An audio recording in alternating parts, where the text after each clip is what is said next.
আমি আপনাদেরকে এই ইয়ক কয়েলের কানেকশন দিয়ে দেখাবো, যেহেতু আমার কাছে আপাতত টিউবটা দিয়ে আপনাদেরকে দেখাতে পারতেছি না। তো আমি এইখানে ফার্স্টে ভোল্টেজ এখান থেকে মেজার করতেছি।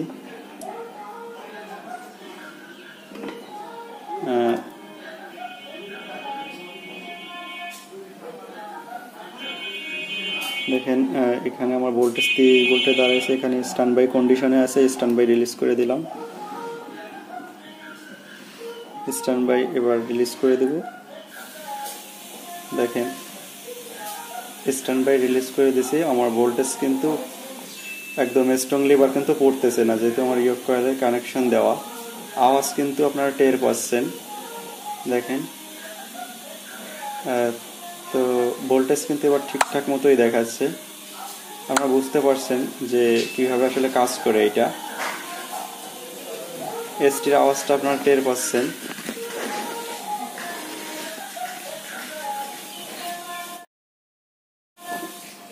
অফ করে দিয়েছি। তো এখানে আমি হাত দিয়ে দেখতেছি আমার আসলে আউটপুটটা কেমন হিট হয়। হয় কি, আউটপুট তো হিট হবেই, কারণ কি আমার যে ইয়ক কয়েল, এই ইয়ক কয়েল এই টেলিভিশনের না, এটা সোনির, বাট অন্য টেলিভিশনেরটা। তো তার জন্য আমার এসটিটা একটু বেশি দিচ্ছে। তো বেশি দিলে এইভাবে আসলে চেক করলে আমার আউটপুট কেটে যাওয়ার সম্ভাবনা আছে। এখানে যদি আমি বি প্লাসের ভোল্টেজটা আমি এখানে ধরবো না, কারণ মিটারে অনেক সময় ঝামেলা করে। যেভাবে এসটি দিচ্ছে তাতে আমার এখানে ভোল্টেজটা একটু বেশি থাকবে, কিন্তু মিটারে ঝামেলা হতে পারে। ঠিক আছে, আমি 200 থেকে এখানে আমি 1000-এ দিয়ে রাখতেছি। মিটারে যেইটা আছে 1000-এ দিয়ে রাখতেছি। 142 ভোল্টেজ আছে। আর এইখানে আমার মিটারে ধরলে আমার মিটারে আসলে বন্ধ হয়ে যাচ্ছে। আমি কালেক্টরে যদি ধরি, ঠিক আছে, কালেক্টরে ধরলে আমার মিটারে সিগন্যালও বন্ধ করে দিচ্ছে। এত পরিমাণে এসটি হচ্ছে, যদি কয়েলের সাথে মিলতেছে না। তারপরে যদি আমি এইখানটাতে দেখাই, অর্থাৎ এই যাচ্ছে আমার কালেক্টর, আর এখানে একটা পিএফ, এই যে পিএফ এর অপর প্রান্তে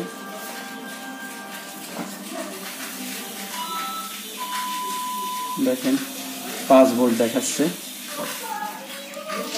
মিটারের রেঞ্জটা আমি একটু কমাই দিলাম।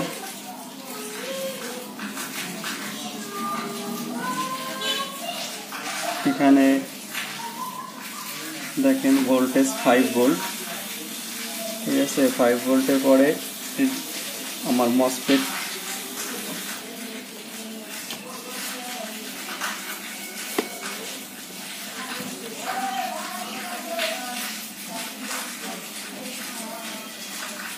এইখানে দেখেন, এখানে আমার এখানে হচ্ছে আমার 5 ভোল্ট দেখাচ্ছে।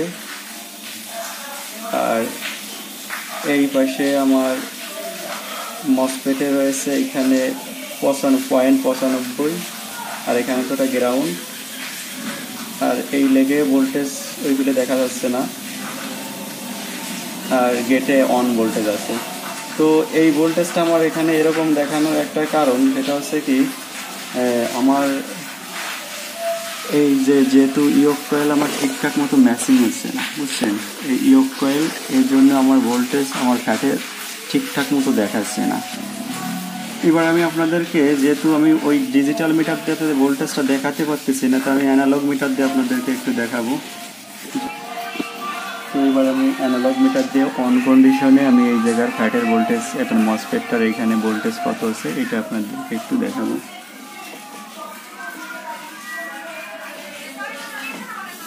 অন করে দিলাম। এখানে আমার 1 ভোল্টের উপরে আছে, আর গেটে আছে 1.5 ভোল্ট, প্রায় 2 ভোল্টের কাছাকাছি। 2 ভোল্ট পুরো নেই, আর এখানে সোর্সে ভোল্টেজ নেই।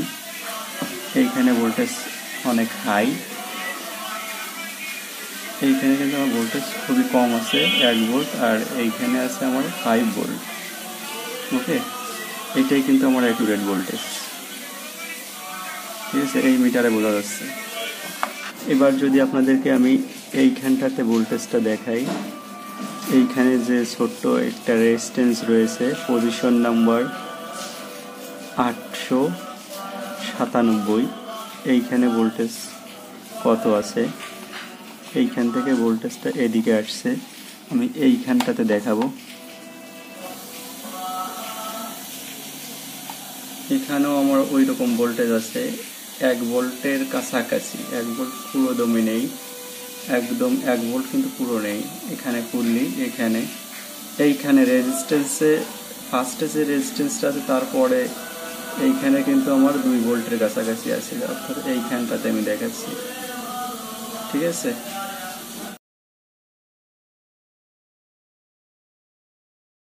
এইখান থেকে আমার ভোল্টেজ এইখানে আসছে, জাম্পার হয়ে এখানে আসছে। ওকে, আপনাদের যেটুক দেখানোর দরকার আমি সেটুক ক্লিয়ারলি আসলে দেখাতে পারতেছি না, যেহেতু ফোনে অতটা ক্যাপচার করতে পারে না। তারপরে যেটুকু দেখানোর দরকার আমি সেটুকু আপনাদেরকে দেখাচ্ছি। এবার যদি আমি ইয়োক কয়েলের কানেকশনটা খুলে দিয়ে আপনাদের অন করে দেখাই। ইয়োক কয়েলের কানেকশন আসলে খুলে দিলে হয় কি, আপনার স্ট্যান্ড বাই চলে আসে, অর্থাৎ অন হয় আবার বন্ধ হয়, অন হয় আবার বন্ধ হয়। এভাবে তো পুরোপুরি ভোল্টেজটা কমপ্লিটলি দেখানো সম্ভব হয় না। তারপরও আপনারা এখান থেকে যেটুকু সম্ভব দেখে নিতে পারেন। নেক্সট পার্টে আপনাদেরকে আমি এই টেলিভিশনে যে প্রিমিয়াম আইসি থাকে, প্রিমিয়াম আইসির ভোল্টেজগুলো সম্পূর্ণ ডিটেলসে একটু দেখানোর চেষ্টা করব যতটা সম্ভব। তো থ্যাংক ইউ সো মাচ ভিডিওতে দেখার জন্য।